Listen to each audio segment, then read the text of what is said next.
from new Christians to new Jews.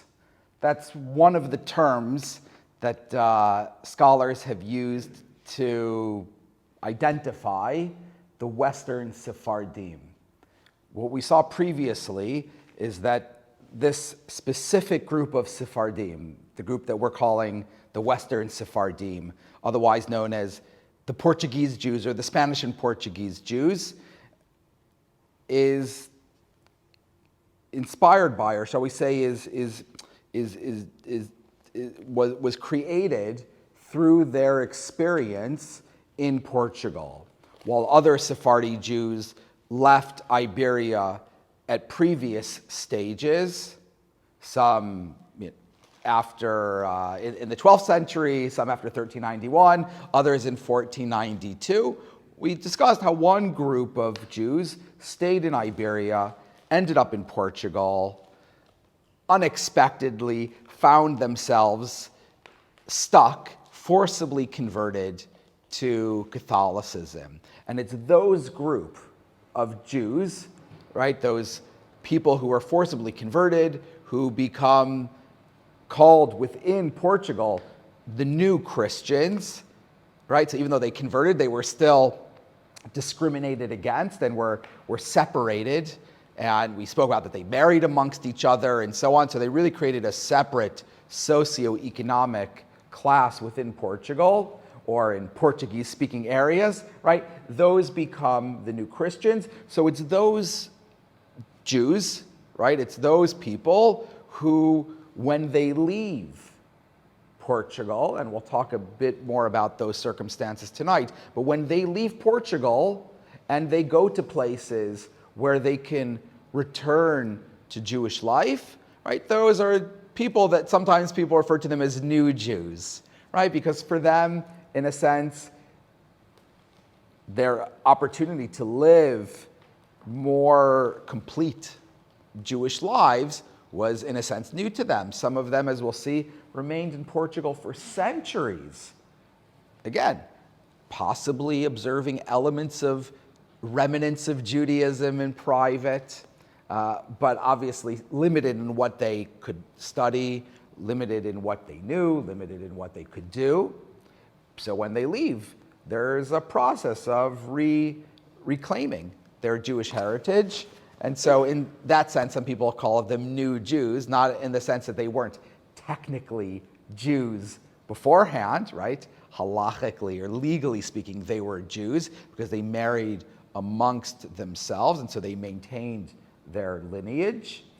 But in practice, in a sense, they became new Jews, right? It was new to them. Not completely. We spoke about how probably there was a spectrum of identity among the new Christians, right? From those who probably embraced their new Catholic identity and were sincere Catholics, to those who rigorously tried to maintain Judaism in private, to probably something in between, perhaps people who literally had double identities, who perhaps embraced both aspects of their heritage, right? Both their Jewish heritage and then their Catholic Portuguese identity. So as you can expect, over centuries, you probably have a wide variety, and we spoke about the impact of the Inquisition and with the role that that potentially played on sometimes either squashing their Jewish identity, but for other people, perhaps inspiring them to reflect and to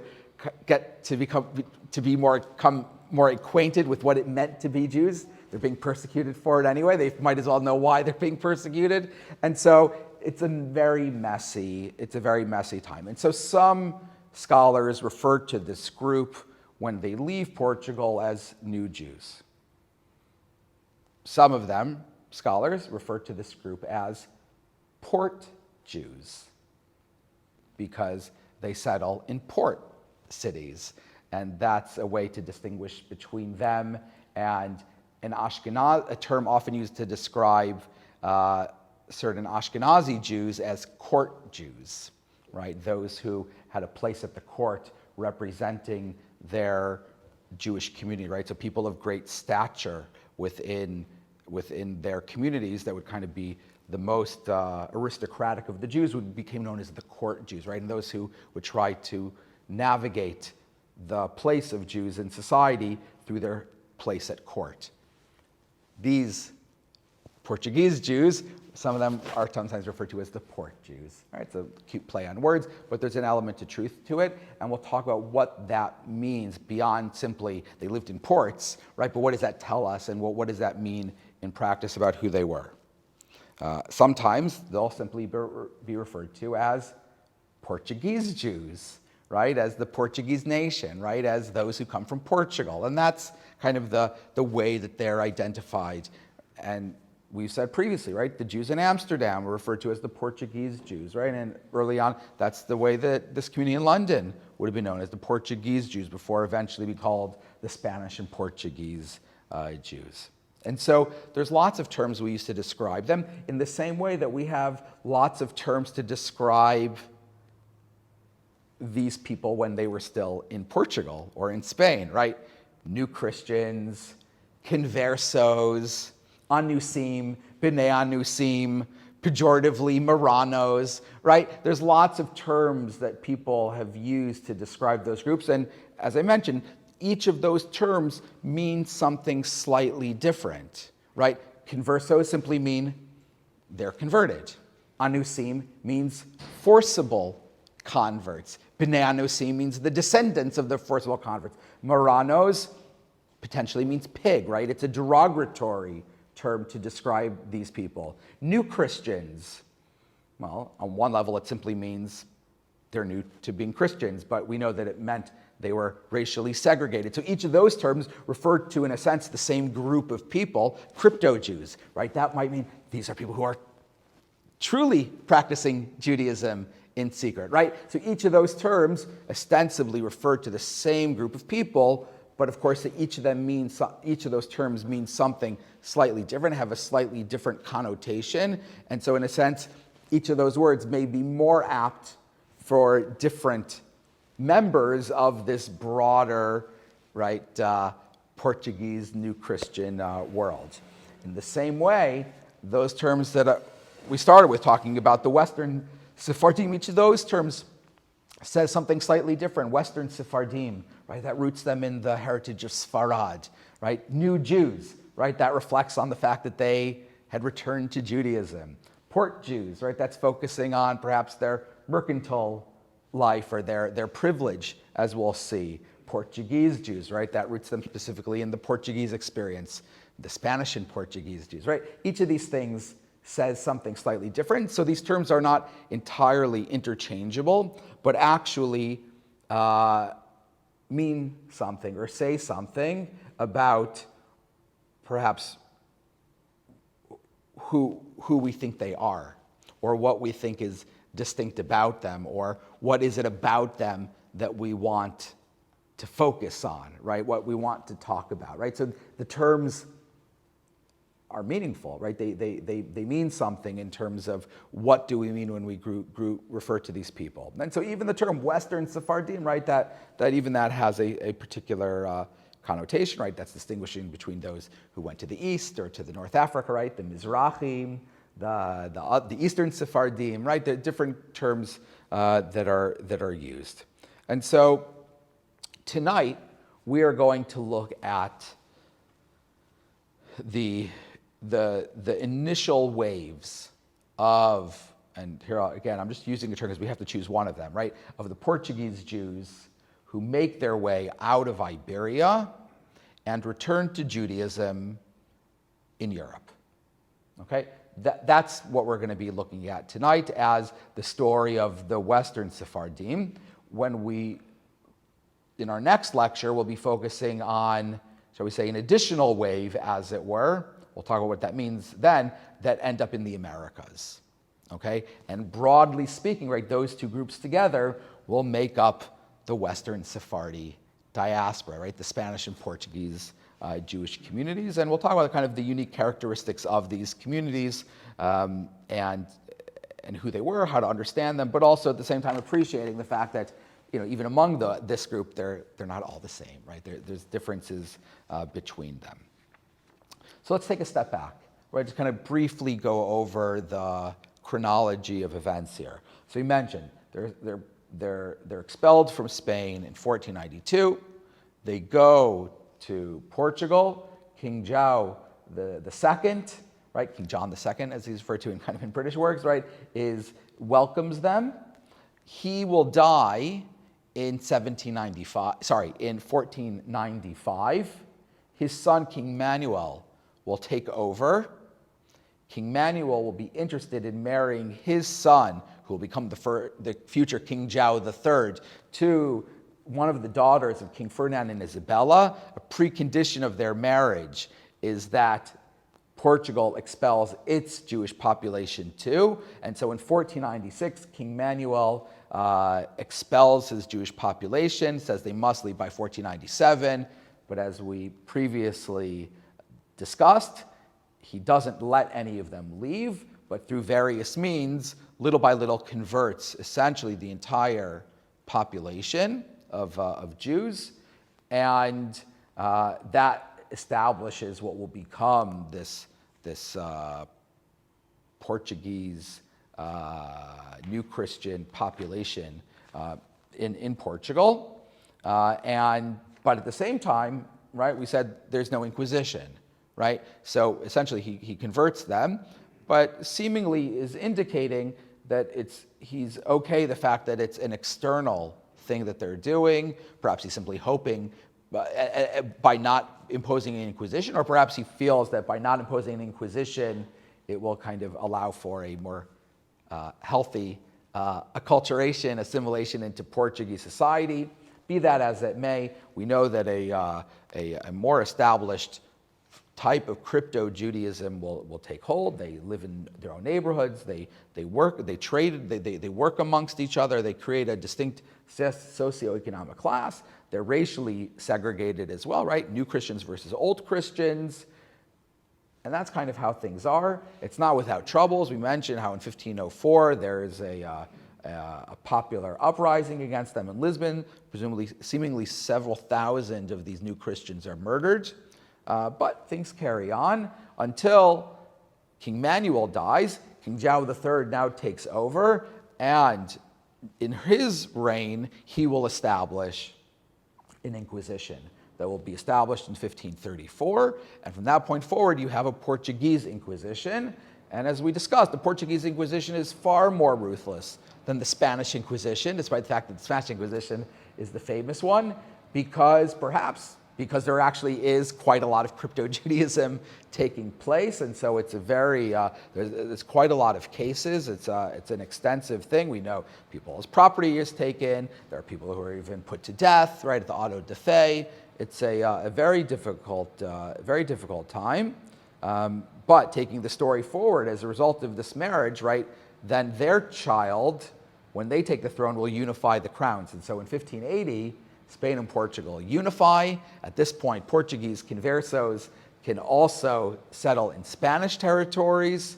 And as a result, you now have new Christians or crypto-Jews, whatever you want to call them, across both Spanish and Portuguese territories. Now the Spanish Inquisition starts to get reactivated as well to look into what's going on with these new Christians that have these Portuguese new Christians that are now living in places like Seville and Madrid and in the New World. And, well, it's a mess, right? It's something which is extremely difficult. Now, important to say, right, again, one of the key roles economically that they play are as merchants. And the fact they're merchants will play a role in their eventual escape or emigration from Spanish and Portuguese lands to establish themselves in new areas where they will be free from the reach of the Inquisition. Now, one of the things we mentioned briefly in the class on the Inquisition and on the new Christians is that they seemingly try to go to places at first that are controlled by Spain and Portugal, because there's limits kind of where they can go, but obviously also they know that world, so they're not necessarily all keen to just go start from scratch. And so they end up trying to go to places seemingly that are on the periphery of their territory. So they'll end up in the New World, right? Going to places where they think, no one's going to bother me, in Lima, or in Mexico City. But we know the Inquisition follows them, right? And they set up tribunals in the New World as well. So kind of wherever they go, they end up finding that they are being persecuted. Again, whether sincerely or whether trumped up charges for economic hate, right? For racial hatred. It's again, I'm sure it's a mix of everything. It depends on the specific case. And so, of course, many of them will be thinking of escape, right? Of finding a way out of Spain and Portugal, right? To places where they will live beyond the reach of the Inquisition. Incidentally, one of the places they go to that's still under Spanish rule early on is Antwerp, right? It's part of Spanish control. Famously, Doña Gracia Nasi, that's where she goes to, and then eventually from there will end up making her way over to Italy and into the Ottoman Empire. And so again, it's another example of like these kind of periphery places. There were some who maybe even had gone to London at one point. And I guess they're kind of periphery in the 1500s. But by the time you get to the late 1800s, things will really start. The late 1500s, things will really start to shift in terms of, where they're going and their ability to establish Jewish communities, right? Not just places that they can go as individuals, not just places they can go maybe a few families, but places they go and they establish actual kind of functioning Jewish communities, often in places where there are no Jews already, meaning maybe places where there had been Jews in medieval times, but where Jews aren't anymore. In the class on the expulsion, we mentioned how Jews had been successively expelled from essentially all of Western Europe.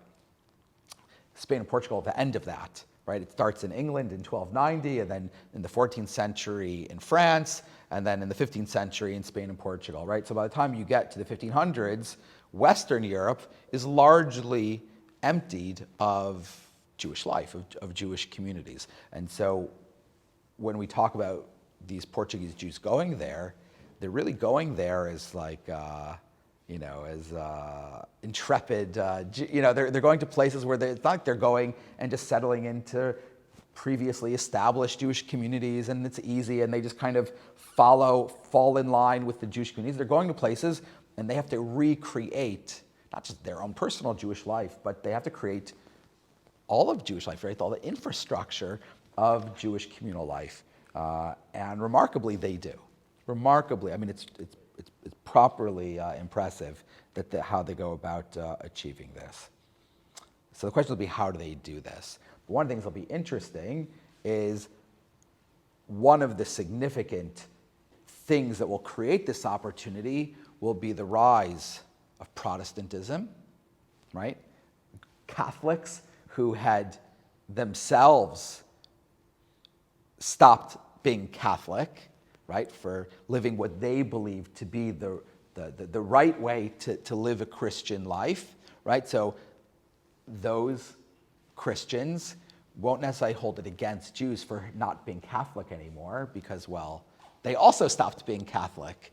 Now, they kept being Christians, but it kind of complicates the thing. And obviously, they have very negative attitudes about Catholics as well. And so the fact that kind of these people's ancestors were forcibly converted by Catholics, and now they're returning to live as Jews, they're more tolerant of that, because again, they've fought for their own religious freedom, right? Famously, William of Orange, right, in the Netherlands will have thrown off the yoke of the Spanish. Spain actually had ruled, right, the Low Countries, right, Antwerp and the Netherlands.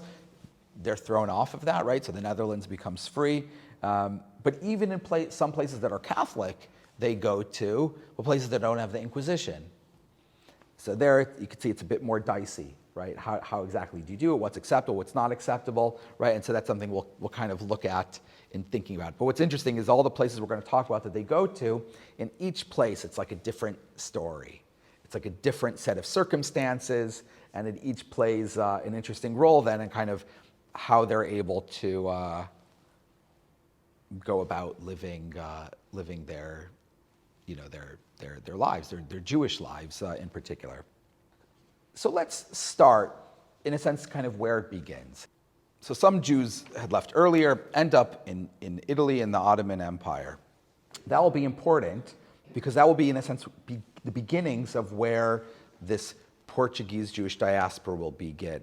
One of the significant places for where that community begins will be in Venice, right? Venice, you've been to the ghetto, it's beautiful, it's famous. Venetian Jew here as well, amazing, right? And there will be several synagogues there. If you go there, there's two Sephardi synagogues right there. There's the Ponantine and the Levantine, or the Spagnola and the Levantine, right? And so but what that means in practice is the Spanish synagogue is referring to, shall we say, the Ottoman Jews, right? The Jews who were kind of the Eastern Sephardi Jews, while the Levantine are more the Portuguese.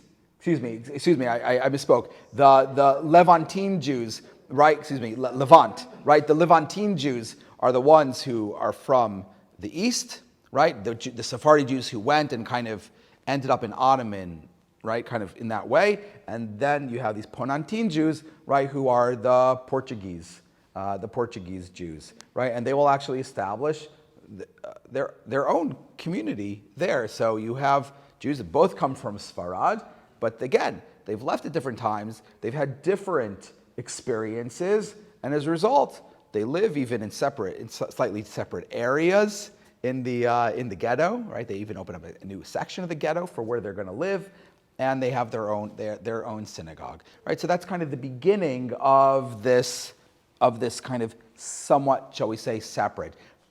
But it won't have its full fruition until a little bit later, right? Because it's a little bit messy when you talk about the early 1500s. You'll start to see it being more. You'll start to seeing it more defined as kind of this like really distinct, separate community. Once you kind of look to the west of Venice, right? To the west of Venice and up into Western Europe, right? That's the Portuguese Jewish diaspora. One of the most significant places that they go to in that world is Livorno, okay? Leghorn, right? It's being referred to Livorno. It's ruled by the Medici family, right, from Florence, and they establish a free trade zone, an area to be a port for trade from their area of rule, where there will be trade with other places, right? This is the beginning of mercantilism, right? The belief that trade is going to generate wealth for society. They want traders. They realize that good trade requires that you have people of different nationalities who have relationships and connections with other trading places. And so amongst the group of people that they give the freedom to live and the freedom to worship are to Portuguese Jews. And so in Livorno, you will have established a Portuguese Jewish community that will kind of, so I say, start to grow. And all these communities are kind of, you find that this year 1580s is kind of like a significant time for when those communities kind of become like formally established. It probably something to do with what's happened in Spain and Portugal and Inquisition activity and so on. So certainly with all these, there's lots of detail. I'm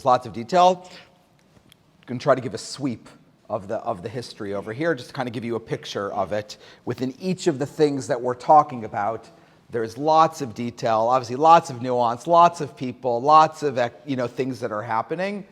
But if we did an entire class on each of these places, we could easily probably do several classes on each place, but we're going to try to kind of just give a sweep of the Western Sephardim. So this is kind of the sweep across Europe.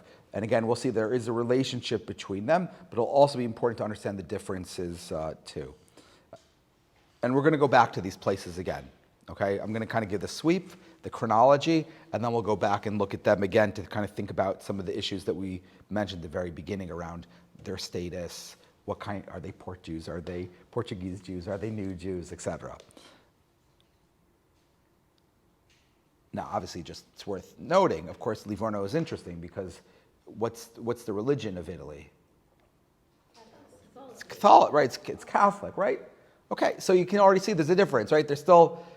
They're giving up being Catholics in a Catholic country, but they're able to get away with it, right? It's not Spain and Portugal, so it's a little bit of a different situation. Now, let's move on. Now, as you move into, again, in these 1580s, you find other things changing in Northern Europe. As I mentioned, William of Orange in 1581 will throw off the rule of the Spanish. And following that, you start having Portuguese Jews go there and establish a Jewish community. Initially, they established 3 Jewish communities. They're all slightly different. Again, it may be related to kind of this idea of like which Sephardim are there, what road in a sense did they take to get there. They have different communities, but in 1639, the 3 communities merge into one and they create Kahal Kadosh Talmud Torah, right, which is the Portuguese community in Amsterdam that we know today. Its official name is Talmud Torah. It's the merger of those original 3 congregations. But again, it finds itself coming together in the 1580s, or certainly more into the early 1600s, right? That's when it kind of begins to establish itself. Another place that we find a Portuguese Jewish community established is in the city of Hamburg. Okay, that's going to be part of the Hanseatic League, right? Which is going to be another port city. And so starting in 1590, you will have a group of Portuguese Jews that will establish a Jewish community there. Their cemetery will be in Altona, which is just next door. It's an amazing, amazing cemetery, if I could say such a thing. If you ever find yourself in Hamburg, try to get access to the cemetery. It's romantic. I don't know how else to describe it. It's an amazing burial place. In any case, that community establishes there. We'll keep going, and then again, we're going to go back and kind of unpack these things a bit more. Also, starting in the late 1500s, early 1600s, you have a Portuguese Jewish community of sorts established in southern France, famously in Bayonne and Bordeaux. And it's not formally recognized as a Jewish community until 1753. And again, it's a Catholic country. They clearly were gathered. They're clearly having a Jewish community, but it was not formally recognized as a Jewish community because France didn't know how to accept a Jewish community of people who had ostensibly had been Catholics, and so it was a bit messy. But we know there's a Jewish community that's establishing itself in southern France. And then the last community I want to mention, and this one is already a little bit late on the stage, right, is established in 1656, just around the corner from where we are, on Church Lane, right, which is the Portuguese Jews that established themselves in London. They probably were here already for a few years beforehand, maybe even 10 years, who knows, before they kind of publicly come out as Jews. Right? The story that the Portuguese rabbi from Amsterdam comes to Oliver Cromwell, Menashe ben Israel, makes a petition that Jews should be allowed to live here. Cromwell likes the idea. It's never formally adopted. Menashe ben Israel actually dies in 1655, but the following year, the community establishes itself, but somewhat informally as well. It's openly Jewish. It's not quite like it is in France, but there's never a formal charter of Jewish settlement the way that you have in other places. And so I'll get back to that. I'll talk about that in a moment. So we're going to have to talk about kind of what the status is of these people in each of these places, because it'll play a role in how the community is structured, on what their lives are like, and so on. But just before we kind of get into that, this kind of progression that I painted of kind of Italy and then kind of over into northwestern continental Europe, and then over to London, is a general, gives you a sense of kind of the not only the flow, the order of the establishment of these communities, but also their influence, right? Because of course, when they get to these places and they want to establish a Jewish community, they need models to follow, right? They've been living, some of them, since 1497 as Catholics, and now it's in the 1600s. So I mean, you're talking about generations of people who had been, limited on their ability to organize Jewish life. So how do they go about, when they go to these places, setting up a Jewish community? I mean, we're in it, right? This is Bevis Marks right here, right? I mean, we're in it, right? So how do they do it? I mean, how do they know what to do? So the models are followed the places they go. So Livorno will model itself on Venice. Amsterdam will model itself on Livorno. London will model itself on Amsterdam, right? Each of these communities, in a sense, is the mother community to the next community, that then becomes the mother community to the next community, becomes the mother community to the next community, and so on, right? Next week, we talk about the Americas, we'll talk about how then London becomes the mother community to other communities. And even in the askamot, which are the rules and regulations that govern each of these communities, they'll often refer to the askamot that they are basing their askamot on, right? So London will make clear, we're basing our askamot on Amsterdam, that base their askamot on Livorno, right? It's very clear how they are modeling their, the way their communities are organized.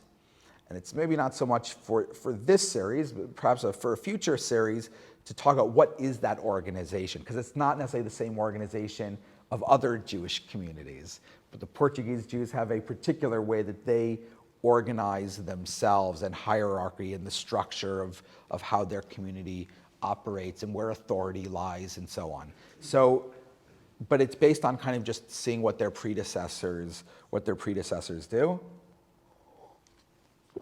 And you can even see this in terms of the architectural influence of their synagogues. So if you look at images of what the synagogue had been in Livorno, sadly it was destroyed in the Second World War. Livorno had been taken over by the Nazis, and it was an important port. And so the Allies basically bombed the entire city of Livorno. If you go to Livorno today, it's all kind of like brutalist 1960s, architecture. Here and there, you'll find like one of these like magnificent, 17th century buildings that's there. The whole place. I mean, it's a fort. The whole city built in a fort used to look like that, including the synagogue. It was destroyed, but the synagogue in Amsterdam was to a degree kind of modeled on that, with other influences. And then Bevis Marks is modeled on the synagogue in Amsterdam with some other influences.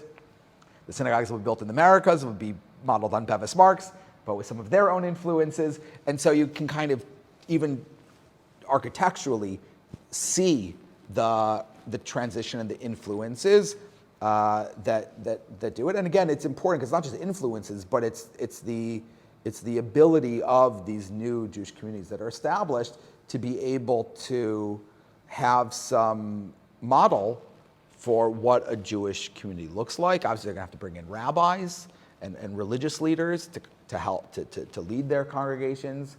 And so again, the early communities will look to either North Africa or to Italy or to even to places like Salonika, which has a Portuguese community, perhaps a Portuguese community that was established from the earliest people who left in 1504. And so you'll kind of see that they'll try to put a new Jewish life together, but ultimately they'll establish Jewish schools and yeshivot and kind of all of the institutions you need to have a self-sustaining, vibrant, active, meaningful, right, Jewish communal life. And it's amazing because they basically build it out of nothing. So I mean, not only nothing in terms of that it doesn't exist in the places they go to, but in the sense that they themselves hadn't been coming from a Jewish community, right? They'd been coming from this very difficult life in Portugal. So I mean, it's actually phenomenal what they create, and it's in the merit, perhaps, of those people that hundreds of years later, the longest continually operating synagogue in the world is a Portuguese synagogue, meaning they built something that was able to last.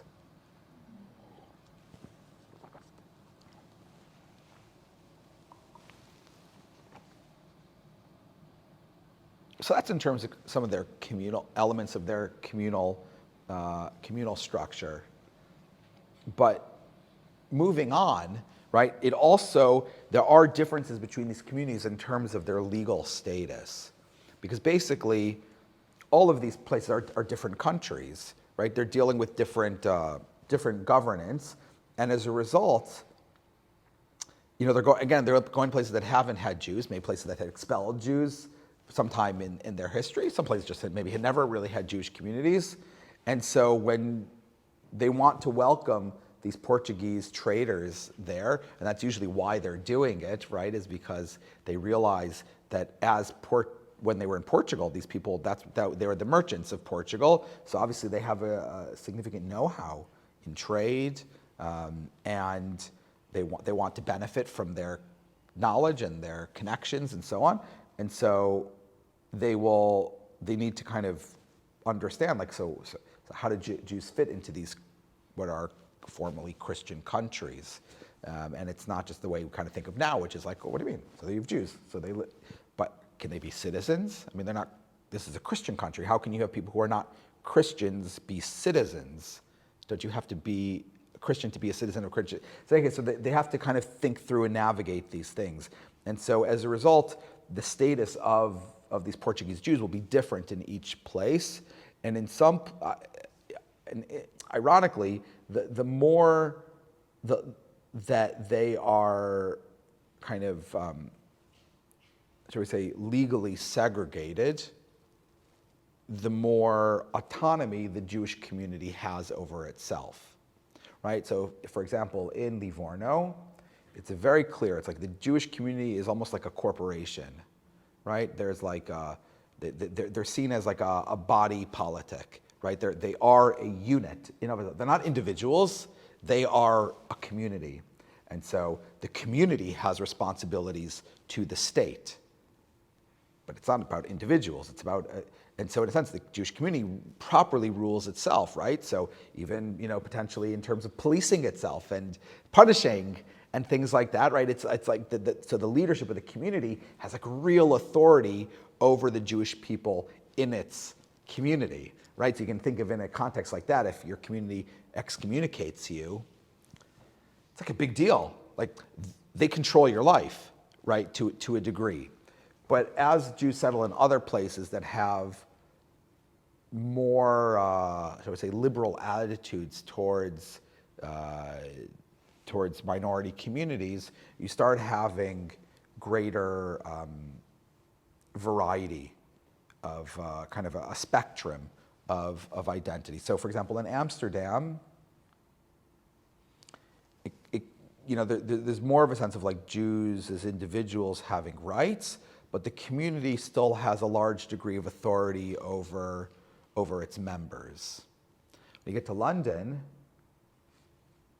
they never formally have a proclamation of Jewish settlement in this country. They simply just kind of shrug their shoulders and say, well, why not, right? And so there's no formal Jewish policy.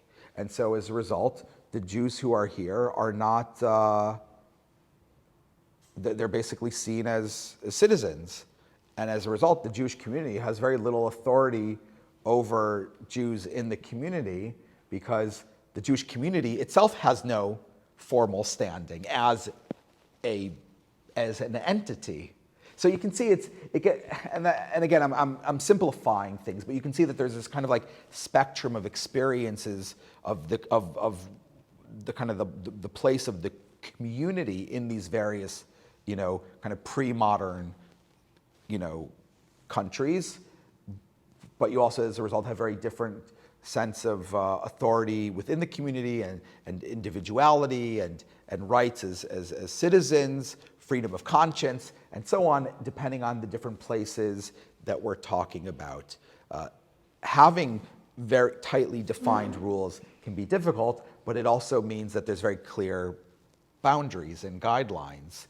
For example, in London, for about 50 years, there will be attempts to re-expel the Jews from other merchants who will say, why are they living here? Jews, didn't we expel them in 1290? And there's no formal policy of that they can be here, so maybe they shouldn't be here. Now, Menashe ben Israel had tried to get Cromwell to sign a formal Jewish policy. The fact that, in a sense, he didn't succeed on that ultimately was good, because it meant that Jews also didn't have certain economic restrictions that maybe Jews in other places had, where they were more limited in what exactly they could do, because there was a specific Jewish policy in law. So you can see the kind of the complexity with all of it. But what you find is similar in all of these places is they're all ports. And this is the beginning not only of kind of this mercantilism, but it's the beginning of trade, it's the beginning of colonialism, right? And so there is an interest in these merchant communities, of which Portuguese Jews make up one of them. And it's not surprising that some of the heydays economically of these places is linked to a degree with the Portuguese Jews. For example, in Hamburg, Jews are attributed with establishing the banking system. If you're an international merchant, you need banks, right? You're trading in different places. How do you need liquidity to buy and sell, right? So you need banking system. So Jews introduced that into Hamburg. You'll have, obviously the Dutch Golden Age will be in the 17th century, when there is a substantial Portuguese Jewish community, right? The largest Portuguese Jewish communities will be in Livorno and Livorno and Amsterdam. And then you'll have somewhat smaller ones, let's say in London and Bordeaux, and then Hamburg will be even smaller. So kind of depending on where you are, it's a slightly different situation, but it's why they're known as the Port Jews, because one of the reasons they get these rights, and again, they have rights that far exceed the rights of Jews any place else in the world, certainly in the Christian world, right? And so these Sephardi Portuguese Jews are kind of have this advantage, right? By living in these port areas, they have extra rights and have greater freedoms than maybe Ashkenazi Jews do, living in in the interior of the continent, where they have kind of these old prejudices and things like that. In the port towns, there's a greater liberality that's emerging, and of course, eventually you'll have the Enlightenment and so on, and that will all play a role with it. But what's interesting about the Portuguese Jews, right, is we talk about them as new Jews, right? But they have this. But as Portuguese Jews, they have this interesting experience, because of course they are now free to live as Jews.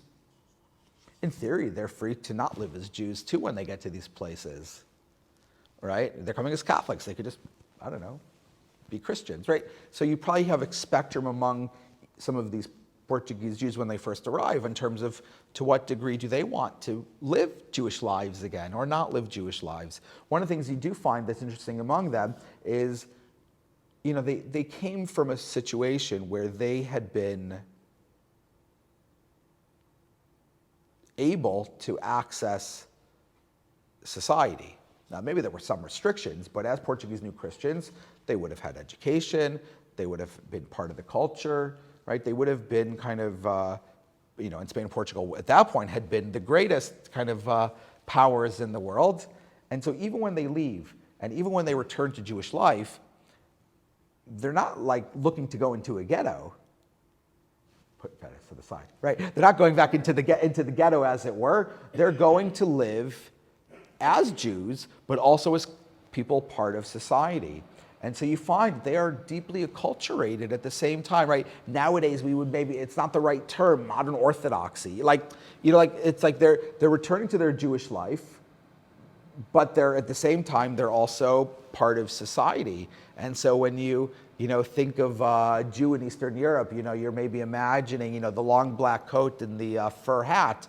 The Portuguese Jews, they've tri-corner hats, buckles on their shoes, ruffled shirts. They're dressed like anybody else in the places where they live, right? They're educated. They're interested in culture, in the arts, and in synagogue, right? And what's interesting is about the synagogues they build. The synagogues are clearly synagogues, but again, architecturally, they fit in with the places that they go, right? So Bevis Mark Synagogue, the exterior of it looks very similar to many of the city churches that are built around that same time that Bevis is built, right after the Great Fire of London.